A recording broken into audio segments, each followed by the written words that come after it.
Hey, girlfriend, you know who you are. You have big, big dreams. You want to write a book, stand on a TED Talk stage, be a life coach offering wisdom from your RV in Montana, a cafe in Barcelona, or a beach chair in Tulum. Your other girlfriends and your family, they don't always get your biz savvy. Why do you want to leave your JOB? Because you're a C.A.T.S, aka coach, author, thought leader, and speaker. Meet other change makers like yourself and find out how they make it happen. This is the Big Meow podcast. Welcome to the C.A.T.S Network. Hey, I love the name of the Silver Hair Confidence Coach. So tell us more about you and what you do. Yeah, sure. Hi, I'm Dr. Joy Patton. My business name is Silver Hair Confidence Coach, and I offer professional leadership and career coaching to female leaders in all industries. Well, silver hair would suggest that you're like kind of above a certain age. Is that right? I just turned 50. I was a natural silver in my mid-30s, and despite trying to push it off and conceal it, I decided to embrace it, and I have not looked back ever since. I bet that worked well during the pandemic, huh? When no one could get their hair Oh, my colored. goodness. Absolutely. I was way ahead of the power curve by then, by at least a decade. Right. You're ahead of your time. So I see in your rap sheet that you help women clear a path for their professional development. And it also sounds like women in transition may be your market too. Tell us who you are. Who are the people that you work with? Sure. I work with female leaders from all industries. My clients tend to come from healthcare, the legal field. Some are accountants. Some are in the military, and quite a few come from the federal government space as well. And I found that the themes tend to be fairly common across the board. How do I develop my leadership style? How do I manage my personal responsibilities with new responsibilities that I keep getting? And it seems to me like very accomplished women tend to get more responsibilities placed on their shoulders. And we're all great about accepting and saying, yes, thank you for giving me these things. But at the end of the day, when it's almost too late, we realize, well, that's a lot. And now I need to figure out how to make it all happen. So that's what I specialize in. Well, what inspired you to start your business?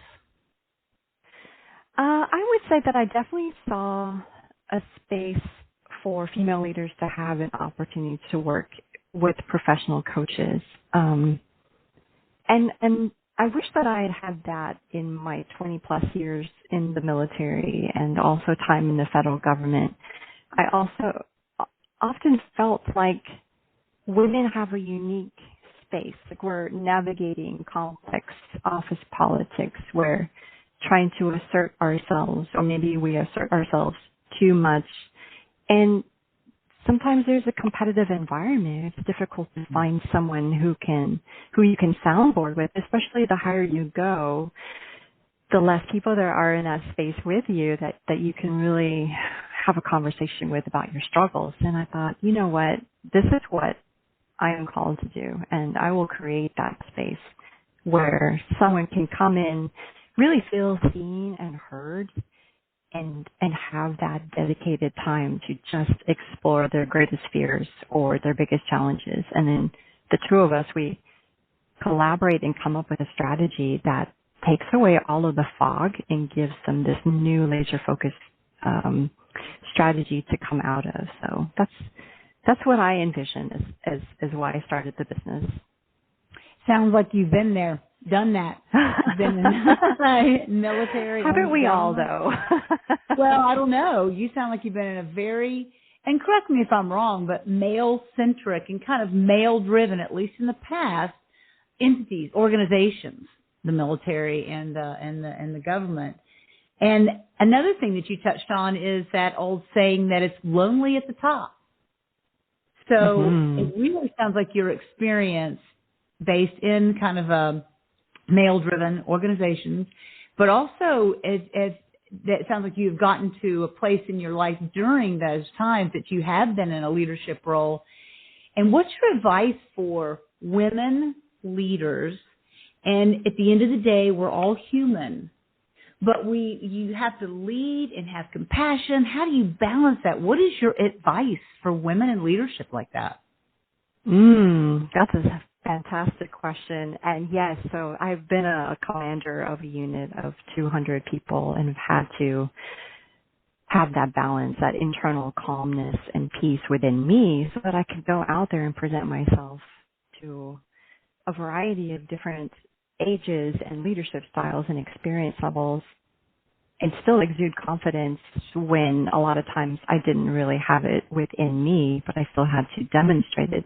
And I think that the anchor was always, and this is the same person who inspires me too, is my dad, who was retired Air Force. I always thought before going into a tough decision or a tough meeting, what would my dad do if he was in the room with me? How would I act? How would I behave? What would I say to this person that I'm having a conversation with? And would it be what my dad would expect from me? And he had high expectations. So that always kept me grounded. As leaders, we sometimes think, I'm the one in charge. I make all the decisions. But sometimes that freedom comes with a lack of discipline in certain periods of time when you think my way is the right way. But you always have to have an anchor point. And for me, that was always my dad helping to ground me in all the decisions that I made.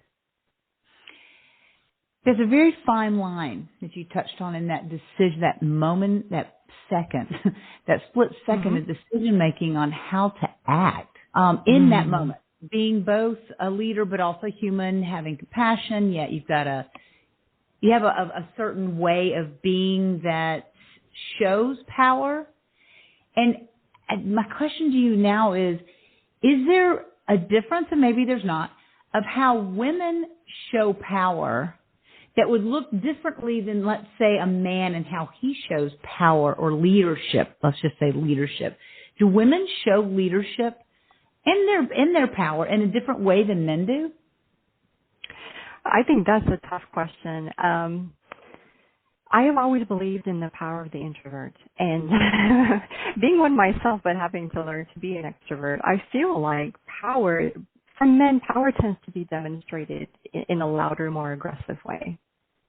And I saw this in basic training when I went through many years ago, is that the most fearful leaders were the men who threw things at the basic trainees and yelled at them until the spit flew in the air. And I always thought there's a better way to be a leader. And for me, it's not being the loudest person in the room, but being the one who is really listening deeply to what's being said, and especially to the people who are in the back of the room who offer insights every now and then. I really pick up on the dynamics of everyone who's speaking and who may not be speaking. And I use that as my own intelligence to lead. And I think quiet leader, but when I do speak, I say things with intention and I say it with action behind it. And I think that that's the way that women can make a difference. And you're a confidence coach. And so, I am. Yeah, tell us about that, because saying things, like you said, with conviction, it's like I don't say a whole lot, but when I do, it's like E.F. Hutton, on the street, people listen. I don't know if you remember that commercial. I do. Okay. Give us that advice as a confidence coach. Give us a tip. And how to find that confidence, because it's not something you can go buy. Oh, absolutely. You're so right. And, I think that there's a misperception that confidence is something that you discover, you find, or, maybe you go to the store and you pick it up. It's built over time. Everything that you have done in your lifetime culminates to things that you do well over and over and over again, to the point where you're so good at it that people can't ignore you anymore. I think there's a great book with that title out there. And that's the key to confidence. What are you doing consistently that brings you success? And the more you do it, the better you become. So why not just take that and build on it like building blocks? You know, you have a foundation of confidence in doing one thing. You try something a little bit more that's out of your comfort zone. You do that really well. That's another level of strength. And then on top of that, and on top of that. So for me, it's understanding the conditions and the successes you've had, and then using that as your guide confidence in any area of life, personally, professionally, anything. Okay, but I'm also looking forward, because I know that people who know their subject, they're experts at it. Give us that sneak tip, fake it till you make it, confidence builder, because some people don't act or feel confident, even though they know their subject. Bridge that gap for me. A lot of it is your voice. A lot of it is your voice and the way that you hold yourself. A person can go to the front of the room, project a very loud voice, but if their shoulders are drawn down and their arms are crossed, that doesn't exude the presence or the confidence that they're looking. So everything has to match. Your voice, your tone, your inflection. Look at it like your voice is volume on a stereo. You know, those old school stereo systems from the 1980s where you could see the volume rise and lower. And so I think about that. When I go into a situation, I want my words to be precise. I want my thoughts to be so clear that no one can misunderstand me. And I want my voice to project in a way where the impactful words are at the top of the decibel, and then the ones that are more empathetic and full of kindness are at the lower end with a little bit of softness behind it. And with that, I always make sure that my hands are by my side, that I'm not instinctually crossing them as I often want to do, and I'm just there, I'm just there to say what I need to say and know that people will follow me because they trust me. Yes, and to support what you said, many scientific studies have shown that 93% of all communication is nonverbal, which completely backs up what you're saying. Name the one thing that changed everything about your business. Oh, I love that question so much. The one thing that changed my business was my mindset. And I'll go a little bit deeper into that. When I first started my business 3 years ago, my mindset was, how am I going to succeed at this? How am I going to get enough clients? How am I going to earn what I need to earn to make this work? And when I shifted that mindset to, who can I serve that needs me, everything else just sort of effortlessly fell into place. I didn't really think about how to find people. I simply created a presence where they could find me. And then when they found me, I made it very clear, I'm here to support you. That loyalty is unwavering. So the shift for me in my business was taking the focus off of me and changing it to the purpose of, how is it that I can serve others? And that's been a total game changer. That's beautiful. Absolutely beautiful. So what's you. next for you? What's your big vision for yourself? Oh gosh. Well, I think the biggest vision I have is I'm preparing to take the Certified Professional Resume Writer exam this summer. And, it's harder than you think. And for me, I want this to be an offering so that my clients will know that not only are they getting top-notch professional career and leadership coaching, but they're also getting a resume product that has been certified with a credential that's accepted universally. And so it takes a lot of work. There's a lot of resume drafts that go on, and working with a mentor to critique everything. It's been a very humbling experience, but at the end of it, I would love to just have my clients have that peace of mind to know they're getting the whole package and they shouldn't have to worry about, anything else. Again, in service. Again. Yeah. So Joy Patton, Patton, burning question, are you related to General Patton? Oh my goodness. On my husband's side, yes. So sort of a twig on the family tree that's long been blown away, but nevertheless, there is an association on my husband's side of the family, which is a pretty cool thing, especially being both service members. My husband is former Army, Special Forces, and I'm Air Force, so it's really nice to have in the family. I'll tell you, it's funny because I do have these intuitions, and I kept having this little voice, ask her that. And I thought, I can't do that and publish this, but I had a feeling. That's amazing. So now we know how to spell your last name. How do we connect with you? How do we find you? Absolutely. You can always reach me at email joy@silverhairconfidencecoach.com or my website at www.silverhairconfidencecoach.com. It's that easy. That's fantastic. Joy, thank you so much for being with us today and for what you're doing for women leaders out there, the lonely at the top crowd, and really helping us all lead with heart, it sounds like, and with our heads. So absolutely. Appreciate the work you're doing. Yeah. My pleasure. Thank you so much. All right. Bye now.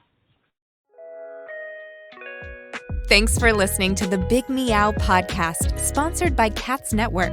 If you liked what you heard, please take a moment to subscribe and share this podcast with your friends. You can also join our network filled with positivity and possibility. Visit www.catsnetworking.com to join us and learn more, together with your magical, motivated, and mystical new friends at C.A.T.S Network. Let's transform 1 million lives with your message.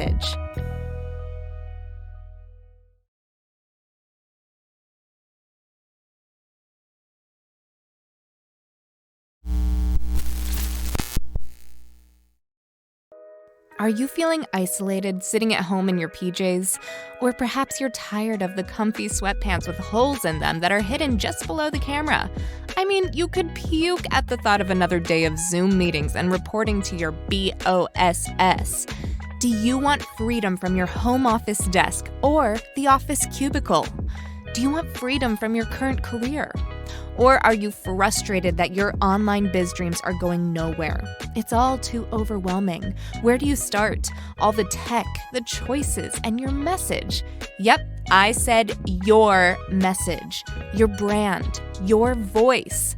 What is it? Do you even know what that means? Do you need a biz coach but don't want to invest the big bucks? Let's face it, being a solopreneur is lonely, but you don't have to do it alone. And here's a solution. Join C.A.T.S Network. C.A.T.S Network is a woman-only membership community exclusively available to you, the life coach or executive coach, the author, the thought leader, or the public speaker. If you identify with this list or want to work on adding some of these to your skill set, C.A.T.S is the place for you. Check us out at www.catsnetworking.com. That's C.A.T.S networking.com. Because let's face it, cats are better together.